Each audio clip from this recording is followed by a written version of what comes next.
www.attableek.com, the reviver of Iman.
الحمد لله نحمده ونستعينه ونستغفره ونؤمن به ونتوكل عليه ونعوذ بالله من شرور أنفسنا ومن سيئات أعمالنا ونعوذ بالله من شرور أنفسنا ومن سيئات أعمالنا من يهده الله فلا مضل له ومن يضلله فلا هادي له ونشهد أن لا إله إلا الله وحده لا شريك له ونشهد أن سيدنا ومولانا محمدا عبده صلاه إلى كافة الناس بشيرا ونذيرا وداعيا إلى الله بإذنه وسراجا منيرا صلى الله تعالى عليه وعلى آله وأصحابه وبارك وسلم تسليما كثيرا كثيرا. أما بعد، باب يقبض الله الأرض. رواه نافع عن ابن عمر عن النبي صلى الله تعالى عليه وسلم. اللہ تبارک و تعالی زمین کو اپنے ہاتھ میں لیں گے. قبض یقبض کا ایک معنی تو ہوتا ہے ہاتھ میں لینا، قبضہ کرنا، اور ایک معنی ہوتا ہے کسی چیز کو فنا کر دینا، ختم کر دینا. بہت سے شراح بخاری نے یہاں وہ دوسرے والا معنی بھی مراد لیا ہے کہ اللہ تبارک و تعالی قیامت کے روز دنیا کی یہ جو زمین ہے جس پر اس وقت لوگ آباد ہیں اس کو تو ختم فرما دیں گے، اور حشر کے لیے اللہ تبارک و تعالی ایک نئی زمین پیدا فرمائیں گے. جیسا کہ قرآن میں باری تعالیٰ کا ارشاد ہے، یوم تبدل الارض غیر الارض والسماوات وبرزوا للہ الواحد القہار. قیامت کا دن ایسا دن ہوگا کہ اس میں جو زمین موجودہ ہے وہ بدل دی جائے گی، آسمان بھی بدل دیے جائیں گے، اور سب اللہ تبارک و تعالی واحد قہار کے سامنے حاضر ہوں گے. تو اس میں گویا موجودہ زمین کی تبدیلی کو اللہ تبارک و تعالی نے بتلایا ہے. اب یہ جو تبدیلی اور تغیر ہوگا وہ کس نوع کا ہوگا، اس سلسلے میں بھی حضرات علماء کا بڑا اختلاف ہے. دونوں طرح کی باتیں کہی گئی ہے اور اس کے لیے بہت سی روایتوں سے تائید بھی حاصل کی گئی ہے. ایک تو کہتے ہیں بعض یہ تغیر ذاتی ہوگا، یعنی اس وقت جو زمین ہے وہ نہیں رہے گی، بلکہ ایک نئی زمین اللہ تبارک و تعالیٰ پیدا فرمائیں گے۔ اور بعض فرماتے ہیں کہ یہ تغیر جو ہے وہ صفاتی ہوگا۔ اس وقت روئے زمین پر درخت ہیں، پہاڑ ہیں، غاریں ہیں، سمندر ہے، وہ سب جتنی بھی اوپر کی علامتیں ہیں وہ سب ختم کر دی جائے گی، اور زمین ایک دم بالکل ہموار اور برابر بنا دی جائے گی، ایک سپاٹ طرح کی۔ تو گویا زمین تو وہی رہے گی، لیکن اس کے اندر صفاتی اعتبار سے اس وقت جو صورتحال ہے اونچ نیچ کی اور دوسری بہت ساری چیزیں اس میں ہیں، وہ ختم کر کے اس کو ہموار بنایا جائے گا۔ تو یہ تبدیلی صفاتی ہوگی، ذاتی نہیں۔ زمین وہی رہے گی، جبکہ بعض حضرات فرماتے نہیں، وہ زمین نہیں بلکہ دوسری زمین اللہ تبارک و تعالیٰ اس کی جگہ پر پیدا فرمائیں گے۔ بہرحال آثار اور روایات سے دونوں قولوں کے لیے ان کے قائلین نے اپنا گویا استدلال کیا ہے۔ تو ایک مطلب تو یقبض اللہ الارض کا یہ بتایا گیا ہے کہ اللہ تعالیٰ زمین کو فنا کر دیں گے۔ دوسرا مطلب یقبض اللہ تعالیٰ زمین کو اپنے ہاتھ میں لیں گے۔ قرآن پاک میں باری تعالیٰ کا ارشاد ہے وما قدر اللہ حق قدرہ والارض جميعا قبضته یوم القیامہ والسماوات مطویات بیمینہ سبحانہ وتعالی عما یشرکون، کہ ان مشرکین نے اللہ تبارک و تعالیٰ کی عظمت جیسی پہچاننی چاہیے ویسی نہیں پہچانی جیسا اس کا حق تھا، حالانکہ قیامت کے دن پوری زمین اللہ تبارک و تعالیٰ کی مٹھی میں ہوں گی اور تمام آسمان اس کے ہاتھ میں لپٹے ہوئے ہوں گے۔ اللہ تعالیٰ ان کی شرک سے پاک بھی ہے اور برتر بھی ہے۔ بہرحال اس آیت کو تو اس لیے نازل کیا گیا ہے کہ اس کے ذریعے سے اللہ تبارک و تعالیٰ کی عظمت کو اور اس کی قدرت کاملہ کو بیان کرنا مقصود ہے۔ اور حدیث پاک میں بھی جو آگے پہلی روایت پیش کی جا رہی ہے اس میں بھی اس کی طرف اشارہ ہے۔ اس باب کے ماتحت جو روایت امام بخاری رحمۃ اللہ علیہ لائے ہیں ان میں سے کسی سے وہ پہلے والے مفہوم کی تائید ہوتی ہے، کسی سے یقبضوں کے دوسرے والے مفہوم کی تائید ہوتی ہے۔ چنانچہ یہ پہلی روایت پیش کریں گے، حدثنا محمد بن مقاتل قال اخبرنا عبداللہ قال اخبرنا یونس عن الزہری قال حدثني سعید بن المسیب عن ابی ہریرہ رضی اللہ تعالی عنہ عن النبی صلی اللہ تعالی علیہ وسلم قال يقبض الله الارض ويطوي السماء بيمينه ثم يقول انا الملك اين ملوك الارض۔ حضرت ابو ہریرہ رضی اللہ تعالی عنہ نبی کریم صلی اللہ تعالی علیہ وسلم سے نقل فرماتے ہیں کہ قیامت کے روز اللہ تبارک و تعالی زمین کو مٹھی میں لیں گے، اور اب یہ مٹھی میں لانا، لپیٹنا اپنے ہاتھ پر، یہ جو اللہ تبارک تعالیٰ کے لیے اس طرح کے اعضاء کی جو نسبت کی جاتی ہے اس کو جو ہے حضرات علماء فرماتے ہیں کہ یہ متشابہات کے قبیل سے ہے، یعنی بہرحال نام تو وہی استعمال کیا گیا جو عام طور پر انسان اپنے اعضاء وغیرہ کے لیے استعمال کرتا ہے، لیکن مراد وہ نہیں ہے۔ اللہ تعالیٰ کی شان جیسی ہے اس کے مطابق اس کی مراد لی جائے گی، اس لیے کہ قرآن میں اللہ تبارک تعالیٰ نے فرمایا ہے لیس کمثلہ شیء، اللہ جیسی کوئی چیز نہیں۔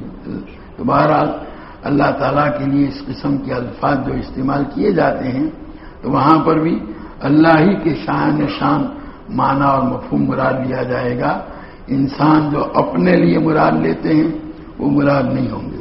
تو بہرحال اللہ تبارک تعالیٰ زمین کو مٹھی میں لیں گے اور آسمان کو اپنے دائیں ہاتھ پر لپیٹیں گے اور فرمائیں گے انا الملک این ملوک الارض۔ دیکھو یہاں یقبضوں کا جو لفظ آیا ہے وہ وہی مٹھی میں ہاتھ میں لینے کے معنی میں آیا ہے، اور اس حدیث کا باری تعالیٰ قیامت کے روز حکم فرمائیں گے میں ہوں بادشاہ زمین کے بادشاہ کہاں گئے. اس حدیث کا مقصد جو ہے قیامت کے روز اللہ تبارک تعالیٰ اپنا تنہا بادشاہ ہونا ظاہر کریں گے. ویسے تو اللہ تعالیٰ ہی حقیقی معنی میں مالک ہے اور بادشاہ ہے، لیکن دنیا میں اللہ تبارک تعالیٰ نے مجازی طور پر انسانوں کے ہاتھوں میں بظاہر کچھ اختیارات دیے ہیں.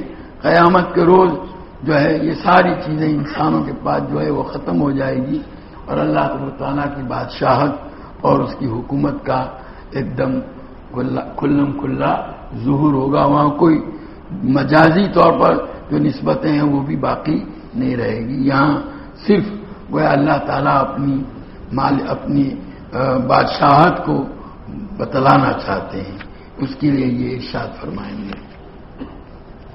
حدثنا یحییٰ بن بکیر قال حدثنا لیث عن خالد عن سعید بن ابی ہلال عن زید بن اسلم عن عطاء بن یسار عن ابی سعید الخدری رضی اللہ تعالی عنہ قال النبی صلی اللہ تعالی علیہ وسلم تكون الارض يوم القيامة خبزة واحدة يتكفأها الجبار بيده كما يتكفأ أحدكم خبزته في السفر نزلا لأهل الجنة.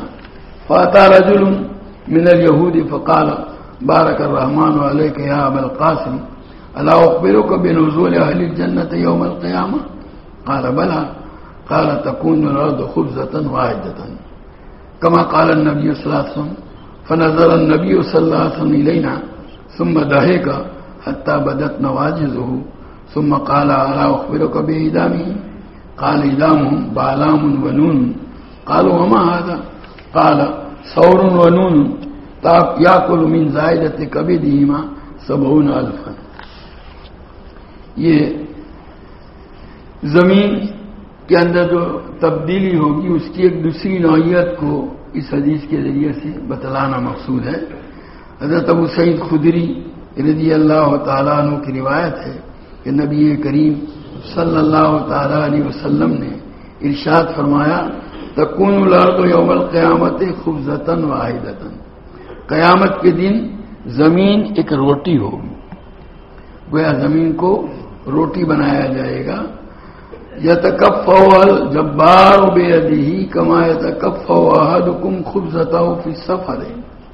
باری تعالیٰ اپنے جبار یعنی گویا اللہ زبردست اپنے ہاتھ سے اس کو الٹیں گے جیسے کہ تم میں سے کوئی آدمی سفر میں اپنی روٹی کو الٹتا ہے. تکفو دراصل کہتے ہیں روٹی بنانے کا ایک تو طریقہ وہ ہوتا ہے کہ تختے کے اوپر جو آٹے کا پیڑا ہوتا ہے اس کو رکھ کر اس کے اوپر بیلن کے ذریعے سے بیلا جاتا ہے. ایک طریقہ روٹی کا یہ ہوتا ہے اس کو پھیلانے کا پیڑے کو. دوسرا طریقہ یہ ہوتا ہے کہ آٹے کا پیڑا جو ہوتا ہے اس کو دونوں ہاتھوں میں لے کر ہاتھ سے اس کو حرکت دیتے ہیں. اور جیسے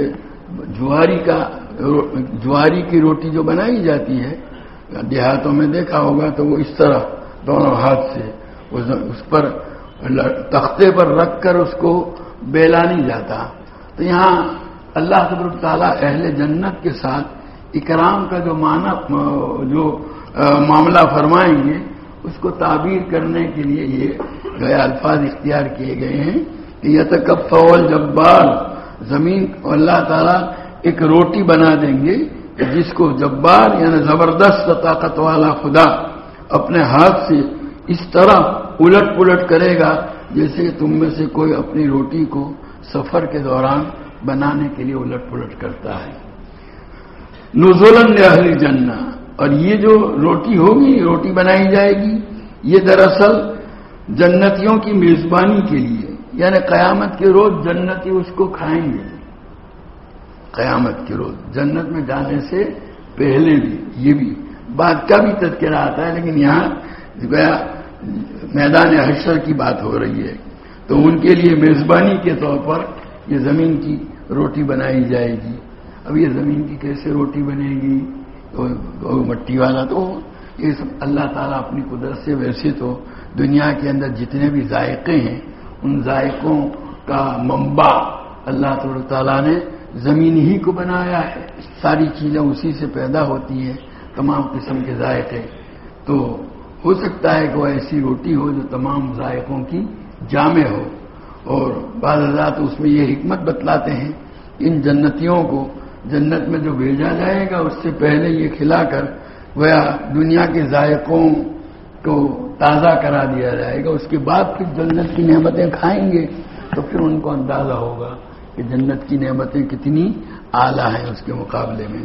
بہرحال یہ نبی کریم صلی اللہ تعالی علیہ وسلم نے حضرات صحابہ رضوان اللہ تعالی علیہم کو بتلایا کہ اللہ تعالیٰ زمین کی روٹی بنا کر جنتیوں کو کھلائیں گے۔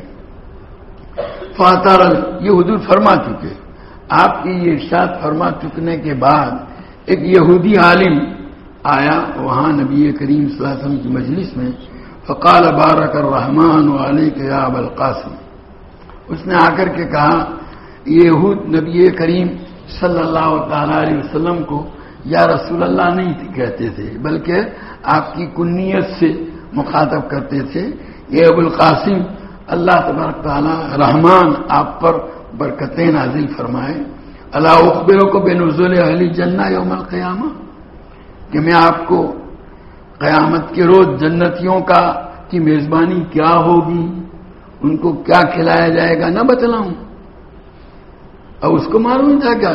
اس کے آنے سے پہلے نبی کریم صلی اللہ تعالی علیہ وسلم بتلا چکے ہیں صحابہ کو یہ۔ قال بلا، حضور صلی اللہ علیہ وسلم کیوں نہیں بتلاؤ؟ قال تکون الارض خبزۃ واحدۃ، تو اس نے کہا کہ زمین ایک روٹی بنا دی جائے گی، اور گویا یہ جنت یہ تو روٹی ہوئی۔ اب سالن کا حضور صلی اللہ علیہ وسلم نے سالن کا تذکرہ نہیں کیا تھا، اب یہ سالن کا بھی آگے تذکرہ کرے گا، لیکن بہرحال زمین ایک روٹی بنا دی جائے گی، کما قال، اسی طرح جیسا حضور نے ابھی فرمایا تھا۔ جب یہودی عالم نے یہ بات کہی تو راوی یہ حدیث حضرت ابو سعید خدری رضی اللہ تعالیٰ عنہ فرماتے ہیں، فنظر النبی صلی اللہ علیہ وسلم الینا ثم ضحک، حضور صلی اللہ علیہ وسلم یہ سن کر ہماری طرف دیکھنے لگے اور مسکرائے، یہاں تک کہ آپ کے دندان مبارک نظر آئے، حتی بدت نواجذہ، گویا اس کی اس بات سے نبی کریم صلی اللہ تعالی علیہ وسلم کے ارشاد کی فی الجملہ تائید ہوتی ہے، اس معنی کر کے حضور نے گویا اس پر خوشی کا اظہار کیا۔ ثم قال الا اخبرک باعدام، پھر اس یہودی عالم نے ایک بات اور کہی کہ میں ان جنتیوں کے سالن کیا کی اطلاع نہ دوں کہ یہ تو روٹی تھی، سالن کیا ہوگا؟ قال ادامہم بالام ونون، سالن جو ہے وہ بالام اور نون۔ قالوا وما هذا، یہ جو ہے نا بالام یہ عبرانی زبان کا لفظ تھا، تو صحابہ نے پوچھا کہ یہ کیا چیز ہے؟ قال ثور ونون، نون تو مچھلی کو کہتے ہیں، بالام سے مراد وہ عبرانی زبان میں بیل کو کہتے ہیں، کہ سالن اس کا کیا ہوگا؟ بیل اور مچھلی۔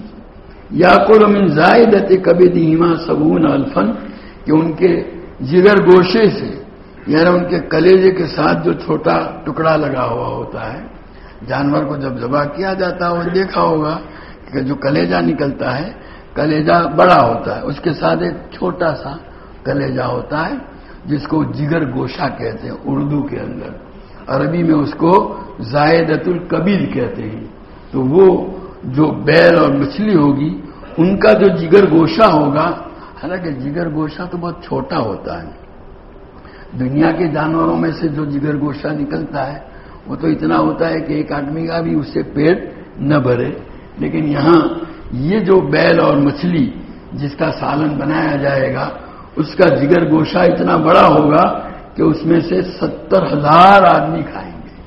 یہ بہرحال یہاں نبی کریم صلی اللہ تعالی علیہ وسلم نے یہ جو فرمایا کہ زمین کی روٹی بنائی جائے گی، تو اب یہ زمین کی روٹی کے کیا مطلب ہے؟ تو اس کے دو مطلب بیان کیے ہیں۔ ایک تو مطلب کہ معنی مجازی مراد ہے، بعض حضرات تو اس طرف گئے ہیں کہ روٹی کی طرح زمین بالکل ہموار بنا دی جائے گی وہاں حشر کے اندر، بعض حضرات اس روٹی بول کر معنی مجازی مراد دیے ہیں، لیکن بہت سے حضرات محققین، حافظ ابن حجر عسقلانی ہیں، علامہ طیبی ہیں، یہ حضرات فرماتے ہیں کہ معنی حقیقی مراد ہے باقاعدہ زمین کی روٹی ہوگی جس کے ذریعے سے میدان حشر میں جنتیوں کو، جیسے پانی تو وہاں کوثر کا پلایا جائے گا، کھانے کے لیے یہ دیا جائے گا جنتیوں کو میدان حشر۔ بڑا لمبا دن ہوگا نا، تو بھوک بھی لگے گی، تو کھانے کے لیے اللہ تعالیٰ کی طرف سے جنتیوں کے واسطے یہ انتظام ہوگا۔ یہ معنی حقیقی مراد لیا ہے اور اسی کو راجح قرار دیا ہے۔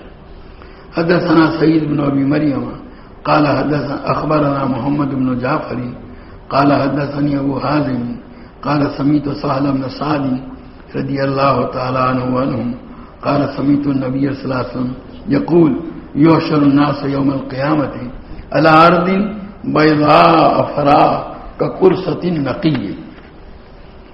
یہ حضرت سہل بن سعد ساعدی رضی اللہ تعالیٰ عنہ فرماتے ہیں کہ میں نے نبی کریم صلی اللہ تعالیٰ علیہ وسلم کو ارشاد فرماتے ہوئے سنا، یحشر الناس یوم القیامت، قیامت کے روز لوگ دوبارہ زندہ کر کے جمع کیے جائیں گے ایک ایسی زمین کے اوپر بیضاء افرا، افرا کہتے ہیں خالص سفیدی میں ذرا یہ اس کا رنگ خالص سفید نہ ہو، کچھ فرق ہو، تو گویا بات ایسی زمین کے اوپر جو سفید ہوگی، کقرصۃ نقیہ، جیسے میدے کی روٹی ہوتی ہے اس کی طرح سفید ہوگی۔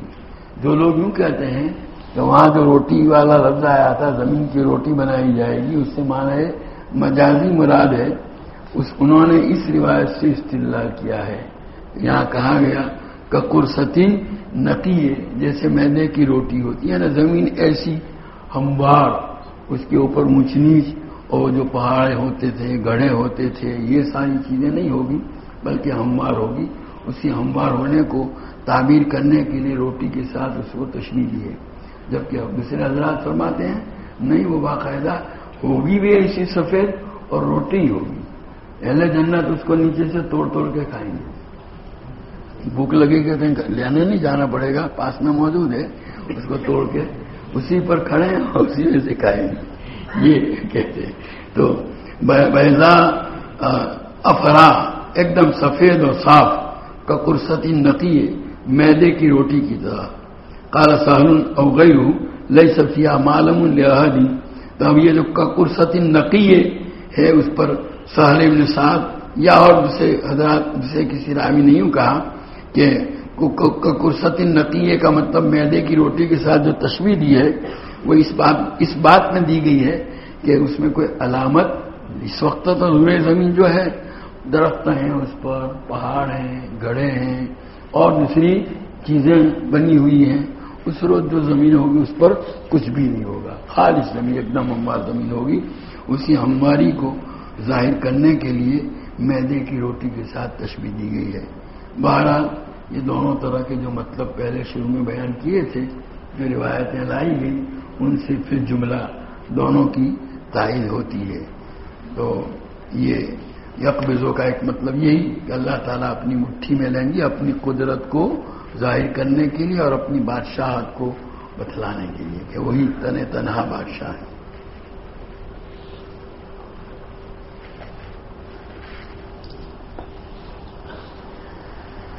سبحانك اللهم وبحمدك وتبارك اسمك وتعالى جدك ولا إله غيرك، لا إله إلا الله الأحد الصمد الذي لم يلد ولم يولد ولم يكن له كفوا أحد۔ اللهم صل وسلم وبارك على سيدنا ومولانا محمد وعلى آل سيدنا ومولانا محمد كما تحب وترضى بعدد ما تحب وترضى۔ ربنا ظلمنا أنفسنا وإن لم تغفر لنا وترحمنا لنكونن من الخاسرين۔ ربنا آتنا في الدنيا حسنة وفي الآخرة حسنة وقنا عذاب النار۔ اللهم وفقنا لما تحب وترضى من القول والعمل والفعل والنية والهدى۔ اے اللہ تو ہمارے گناہوں کو معاف فرما، ہماری خطاؤں سے درگزر فرما، تیری مرضیات پر تو ہم کو زیادہ سے زیادہ چلا کر تیری نامرضیات سے ہماری پوری حفاظت فرما. نبی کریم صلی اللہ تعالی علیہ وسلم کے طریقوں اور سنتوں کو اپنی زندگی کے ہر شعبے میں جاری کرنے اور اپنانے کی تو ہمیں توفیق و سعادت عطا فرما. حضور اکرم صلی اللہ تعالی علیہ وسلم کے طریقوں کی محبت اور غیروں کے طریقوں کی نفرت ہمارے قلوب کے اندر ڈال دے. تمام رذائل سے ہم کو پاک اور صاف فرما کر محاسن اخلاق سے مزین فرما. تیری معرفت و محبت کے انوار سے ہمارے قلوب کو منور فرما. تیری یاد سے ہمارے دلوں کو آباد فرما. دوام ذکر اور دوام طاعت کی ہمیں توفیق عطا فرما. تمام اعمال میں اخلاص، اتباع اور احتساب کی کیفیت نصیب فرما. اے اللہ ہمیں، ہمارے اہل و عیال اور تمام متعلقین کو صحت، قوت، عافیت، سلامتی، دنیا آخرت کی بلائیوں سے مالا مال فرما. ہماری تمام ضرورتوں کی تو اپنے خزانے غیب سے کفالت فرما. ہمیں کسی کا محتاج و دستنگر نہ بنا. ہماری روزیوں میں برکت اور وسعت عطا فرما. ہماری اولادوں کو عقائد حقہ، علوم نافعہ، اعمال صالحہ، اخلاق فاضلہ سے آراستہ فرما. برے اخلاق، برے کردار و گفتار، برے عادات و اطوار، بری صحبتوں، برے ماحول کے برے اثرات اور برے لوگوں کی بری عادتوں کا نشانہ بننے سے ان کی پوری حفاظت فرما. اے اللہ اپنی شان ربوبیت سے تو ان کی تربیت فرما کر ان کو ہماری آنکھوں کی ٹھنڈک، ہمارے دلوں کا سرور، ہمارے لیے صدقہ جاریہ اور ہماری امیدوں سے بڑھ کر کے بنا دے. اے اللہ ہمیں، ہمارے تمام ماتحتوں کو نماز کا قائم کرنے والا بنا دے. نماز کا عشق و محبت ہمارے دلوں کے اندر ڈال دے. اے اللہ نماز کو ہماری آنکھوں کی ٹھنڈک بنا. نماز کا خشوع و خضوع ہمیں عطا فرما. نماز کے انوار و برکات سے ہماری زندگیوں اور ہمارے گھروں کو منور اور معمور فرما. عبادات کا اہتمام نصیب فرما. معاملات کی درستگی عطا فرما. معاشرت کا حسن عطا فرما. اے اللہ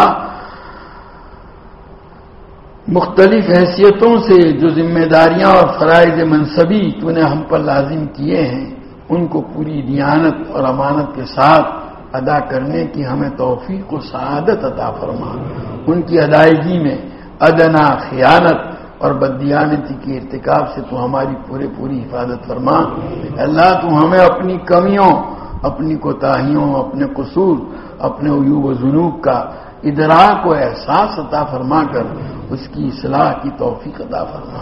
اے اللہ تیرے جن بندوں نے حج کے ارادے کیے ہیں اور جن کا سفر حج تجویز ہوا ہے، اے اللہ نہایت عافیت، سہولت، حفاظت اور کامیابی کے ساتھ ان کے اس سفر حج کو شروع کروا کر مکمل فرما. حج مبرور مقبول سے ان کو مالا مال فرما. زیارت مقبولہ سے مالا مال فرما. حرمین شریفین کے برکات، ثمرات، فوائد، انوار سے اللہ ان کو حظ وافر عطا فرما. وہاں کے اوقات کو صحیح طریقے سے وصول کرنے کی توفیق عطا فرما. ہر قسم کی معصیت اور جنایت سے وہاں کے قیام کے دوران ان کی پوری حفاظت فرما. اے اللہ ہمارے بیماروں کو صحت کاملہ عاجلہ مستمرہ عطا فرما. مقروضوں کے قرضوں کے ادائیگی کی شکلیں پیدا فرما. پریشان حالوں کی پریشانیوں کو دور فرما. حاجت مندوں کی حاجتیں پوری فرما. جو قید و بند میں محبوس ہیں ان کو رہائی نصیب فرما. جو مقدمات میں ماخوذ ہیں ان کو بری فرما. اے اللہ جو جس مصیبت میں گرفتار ہے اس سے نجات عطا فرما. حضور پاک صلی اللہ علیہ وسلم کا امتی جہاں کہیں بھی ہو اس کے ایمان و اسلام کی، جان و مال کی، عزت و آبرو کی، اہل و عیال کی، تجارت و زراعت و کاروبار کی، ہر چیز کی پوری حفاظت فرما. اللہ پورے عالم میں امت محمدیہ جہاں کہیں مظلومیت کا شکار ہے اس کی بھرپور نصرت فرما. ظالم کے ہاتھ کو ظلم سے روک دے. اے اللہ شیعت اور رافضیت کے شر، ان کی سازشوں، ان کے غلبے سے عالم اسلام کی حفاظت فرما. اللہ شرق اوسط کے حالات کو اہل حق کے حق میں سازگار فرما. اللہ اس ملک میں امن و امان کی فضائیں قائم فرما، یہاں بسنے والی قوموں میں آپس میں محبت، رواداری، ایک دوسرے کے ساتھ حسن سلوک کو عام فرما۔ اللہ جو لوگ ان کے درمیان بغض اور عداوت کے بیج بو کر وہ اللہ اپنے غلط مقاصد کو حاصل کرنا چاہتے ہیں، ان کی سازشوں کو ناکام کر دے۔ شاعر اسلامیہ کی پوری حفاظت فرما، اپنے فضل کا معاملہ فرما۔ اے اللہ تمام مدارس عربیہ، مکاتب قرآنیہ، مراکز دینیہ، خانقاہوں کی، مساجد کی، تبلیغی اور دینی مراکز کی، اور اللہ تیرے دین کا کام جہاں کہیں جن شکلوں میں ہو رہا ہے اور تیرے یہاں مقبول اور پسندیدہ ہے، سب کی حفاظت فرما، کام کرنے والوں کی حفاظت فرما، ان کو اخلاص، استقامت، ہمت اور حوصلہ عطا فرما، ان کے راستے کی رکاوٹوں کو دور فرما، ان کی مشکلات کو آسان فرما، ان کی ضروریات کی کفالت فرما، ان کو مخلص اور فعال کام کرنے والے افراد عطا فرما، ان کاموں کو انجام دینے کے لیے ان کے مناسب اسباب و وسائل عطا فرما۔ اے اللہ تیرے حبیب پاک صلی اللہ علیہ وسلم نے جتنی خیر اور بھلائی تجھ سے مانگی ہمیں اور پوری امت کو عطا فرما، اور جن شرور اور برائیوں سے پناہ چاہی اس سے ہماری اور پوری امت کی حفاظت فرما۔ اس مجلس میں شریک تیرے تمام بندوں کی جائز اور نیک مرادیں پوری فرما۔ ربنا تقبل منا انك انت السميع العليم وتب علينا انك انت التواب الرحيم۔ صلی اللہ تعالی علی خیر خلقہ سیدنا و مولانا محمد و آلہ و صحبہ اجمعین برحمتہ۔